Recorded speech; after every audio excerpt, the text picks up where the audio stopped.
Rise and Shine Rwanda, it's Wednesday the 30th of August.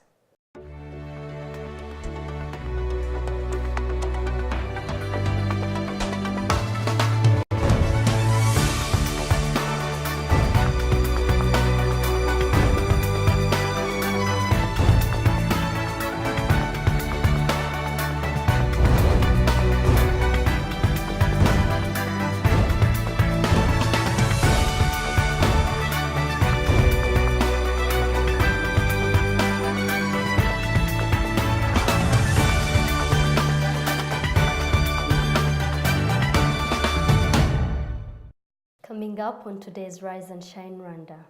We celebrate the National Harvest Day Umuganura in Rwanda.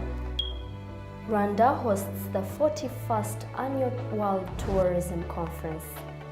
Good morning, you're watching Rise and Shine Rwanda with me, Irene Kanhengwa. And me, Fidelis Karangwa. Over the next half an hour, we'll take you through what's trending in the world of business and news. But first, let's take a look into our news features.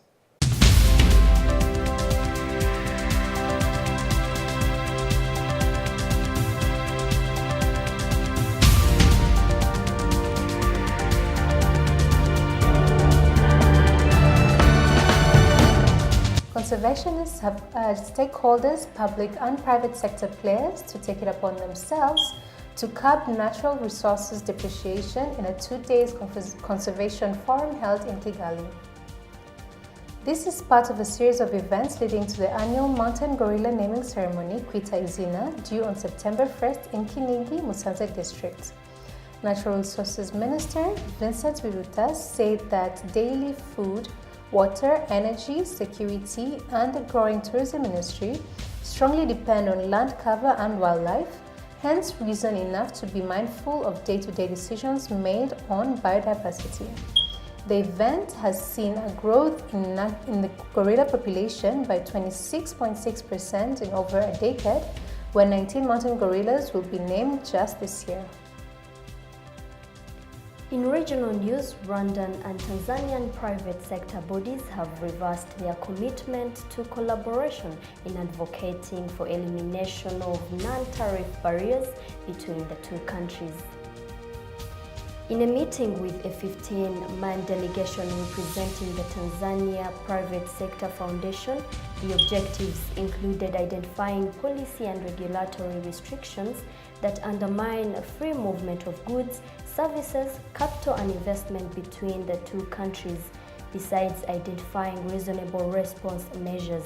Restrictions that result from prohibitions, conditions, or specific market requirements have made importation or exportation of products difficult or costly, troubling business people from both countries.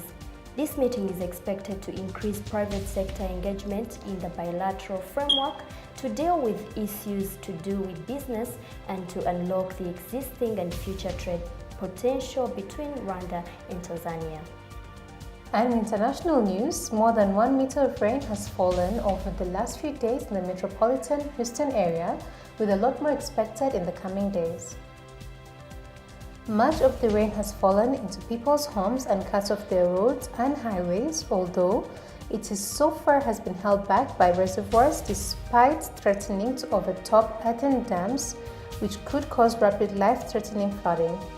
Emergency services are struggling to cope with the ongoing situation, and the National Weather Service continues to issue warnings of catastrophic flooding as computer models show the potential of another 350 to 1,300 millimeters of rain, marking Harvey the biggest rain-making storm system in U.S. history. In the last 24 hours, Harvey has drifted back over the Gulf of Mexico, allowing it to garner more moisture and energy from the warm surface waters. Now let us bring it back to our local news. The highlight of this week was Rwandans gathered in Nyanza on Sunday, 27th August 2017 at the Umuganura feast, a major cultural event during the ancient times performed at the beginning of every harvest as Rwandans shared and celebrated their achievements.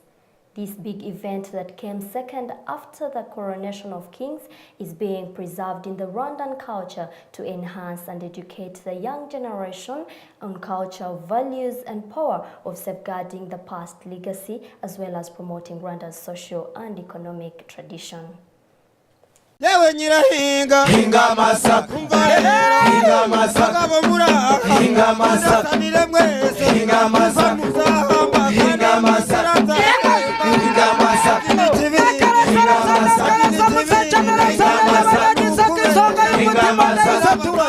hinga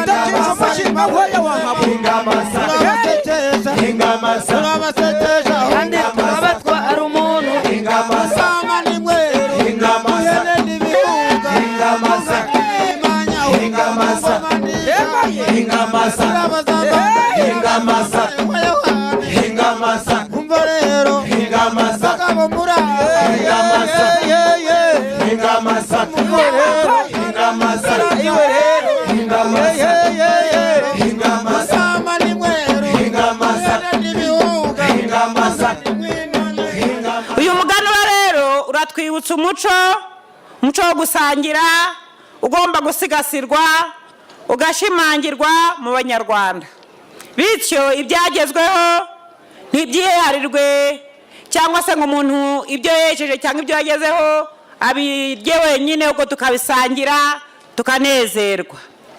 Nyakubahwa mushyitsi mukuru, ndagira ngo namwe mbashimire cyane kuba mwaje kwizihiza uyu munsi w'umuganura mu ntara y'Amajyepfo, kandi mbizeza ko natwe nk'intara y'Amajyepfo tuzakomeza gusigasira umuco nyarwanda no gukora cyane kugira ngo mu bigega by'abaturage bo mu ntara y'Amajyepfo hahoremwe ibiribwa basangira n'abandi kandi basagurira n'amasoko. Irene, we just watched that video about Umuganura, but in your perspective, why do you think we need to celebrate the Umuganura festival? As a youth, what do you feel your part is that you need to play in this Umuganura festival? Yeah, actually, I feel it's very necessary to celebrate Umuganura because it's meant to assess the harvest.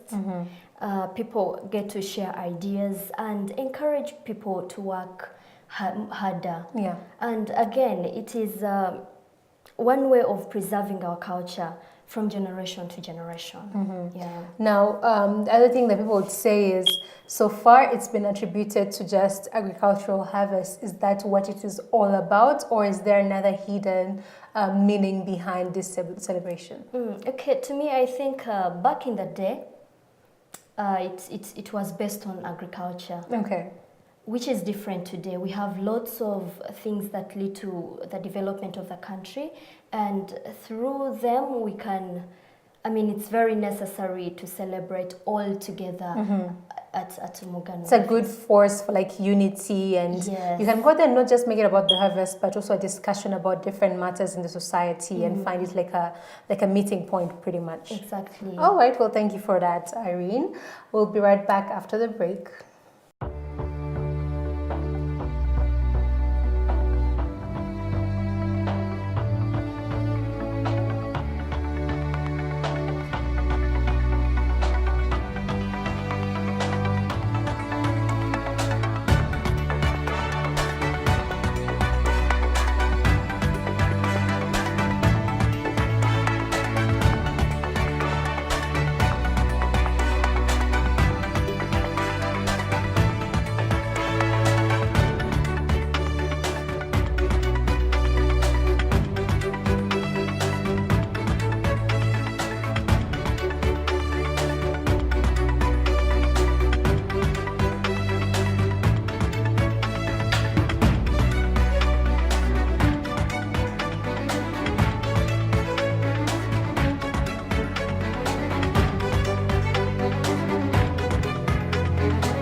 Welcome back to Rise and Shine Rwanda.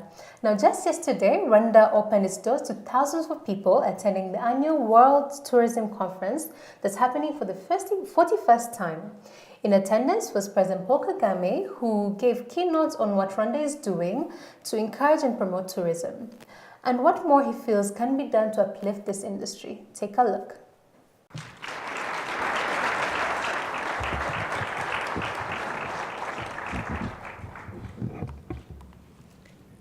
Thank you. Good morning.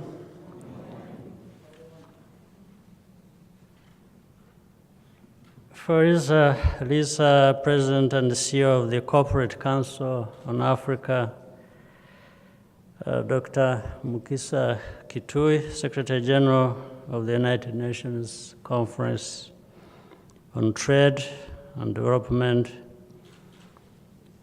Honorable Ministers and senior government officials, yes, Ambassador, executives from the travel and tourism sector, distinguished ladies and gentlemen.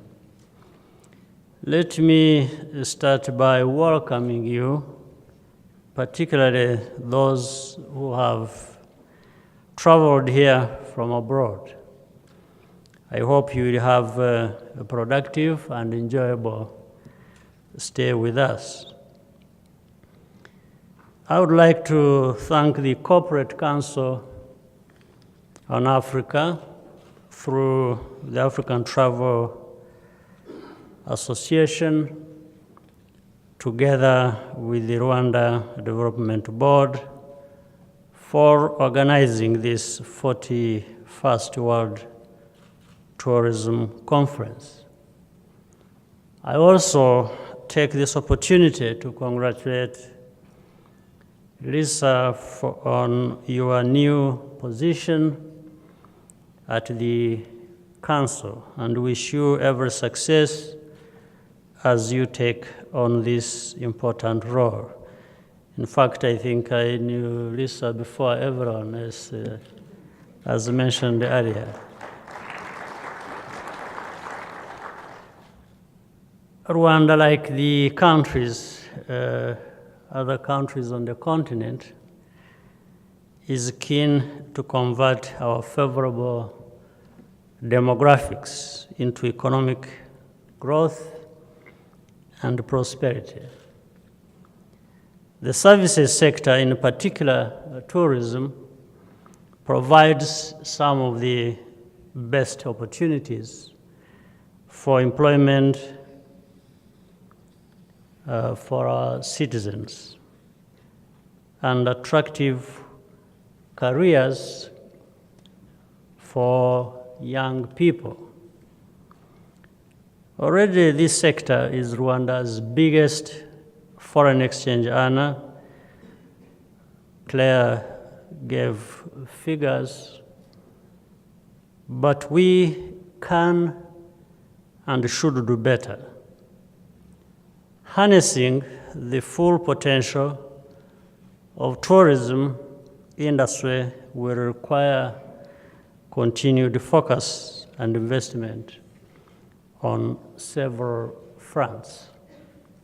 First, the efforts we are making in strengthening good governance and mobilizing our population enables us to properly manage both the environment and support tourist attractions, as well as the revenue they generate. Rwandans, especially those living around parks and other attractions, have become indispensable to conservation. This is because they understand the value of our natural resources and benefit directly from incomes and community projects financed by park revenues. The responsibility of government and other players in the industry is to continuously provide quality education and professional training so that Rwandans can fully participate as professionals in tourism and associated sectors. Second,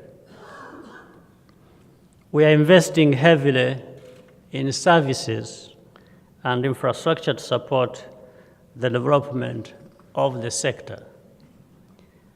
Our national career, Rwanda, continues to expand to destinations within Africa and beyond, and we'll soon have a more modern, efficient base when the new airport in Bugesera is completed. We are also working to improve the road network and attract investments in conference and hotel facilities, such as this convention center we are in today.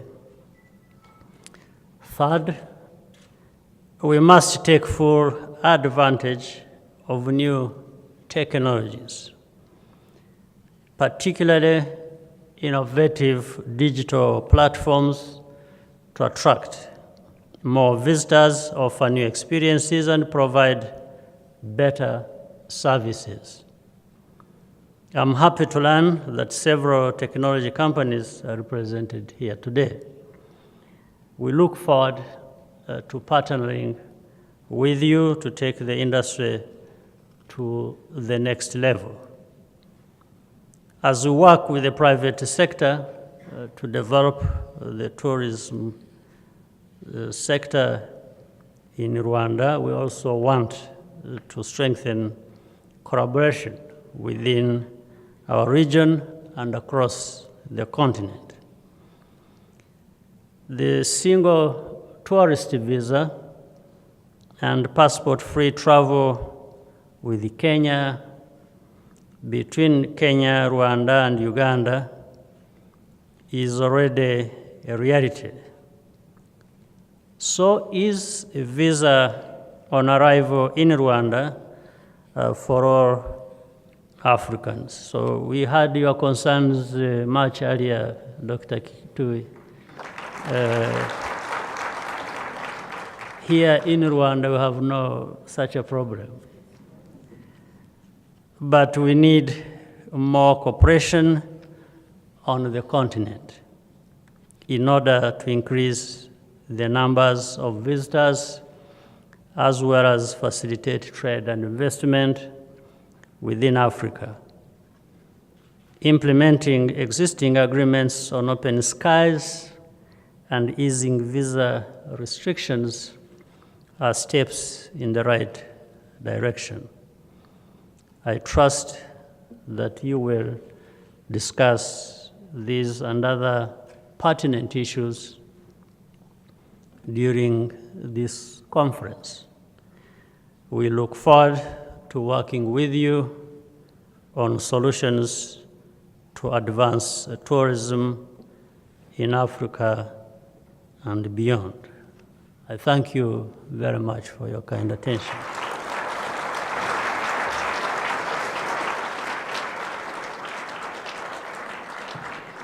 So, Fidelis, what do you think about Rwanda hosting this meeting? Does it give an impact to the country? Most definitely, and especially with the timing, especially with Kwitezina just being right around the corner. This gives us an opportunity not only to expose ourselves as a country with a lot of touristic attractions, but the fact that they would even choose Rwanda to be one of the countries where they hold these meetings, because they've already seen how much energy and effort we've put into conserving the tourism industry and uplifting it and making sure that it's being preserved as need be. So it's definitely a plus for Rwanda. And as you know, any meeting held in Rwanda is good publicity. This is just one of those meetings that are being held in Rwanda that is definitely good publicity for us.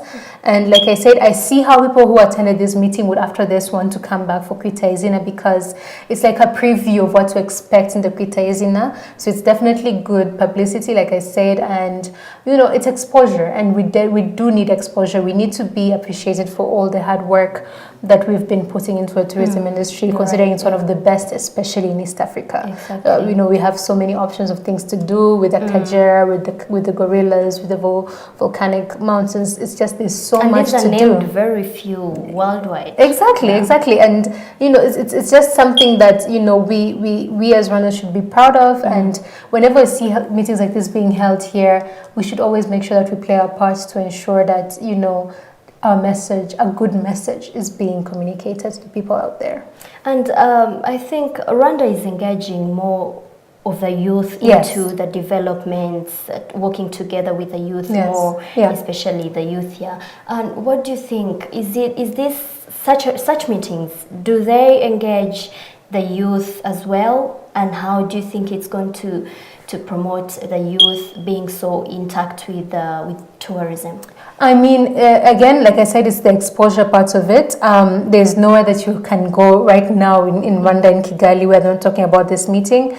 And that kind of opens your eyes to the opportunities that we have here. I know RDB has already been implementing so many strategies to encourage the youth in itself to visit our touristic attractions, from discounts on visiting these different locations to, you know, giving prizes. You know, they would make little competitions where if you win, you can win a trip to here and there. So, yeah, exactly, the Tembera Rwanda campaign. So there's already so much that's being put in place to encourage you to visit these touristic attractions here in Rwanda. But having meetings like this, again, is an eye-opener, because you get to learn so much about things that we wouldn't necessarily know about, you know, laying around in our homes, or, you know, going about our day-to-day work.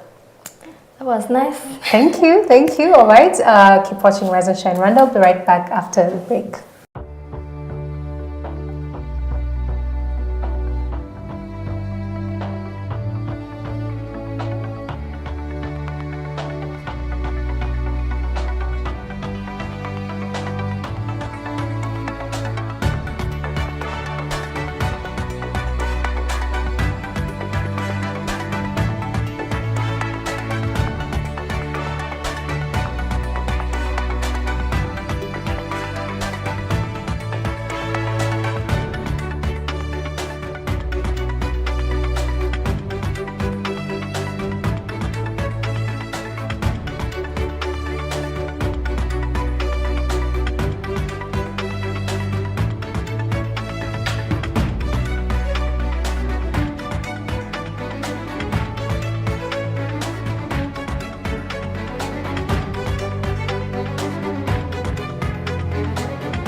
Now, don't forget, we'll have to hear your thoughts, comments, and feedback on what we're talking about here on Rise and Shine Rwanda. Tweet us at Rise and Shine RW. Like us on Facebook and send us your ideas for programs. Check out our Rise and Shine Rwanda YouTube page, where you can catch all the shows and reports that we do. Find us on Instagram, Rise and Shine RW. We love to see your pictures. Or check out our Rise and Shine Rwanda website. Well, that's all that we have time for today. We love to hear your feedback and do let us know if you have any idea for the program. You've been watching Rise and Shine Rwanda with me, Erin Kaningwa. And me, Fidelis Karen. We'll be back here same time, same place next week. But until then, from the both of us and the rest of the Rise and Shine Rwanda team, have a very good day. Goodbye.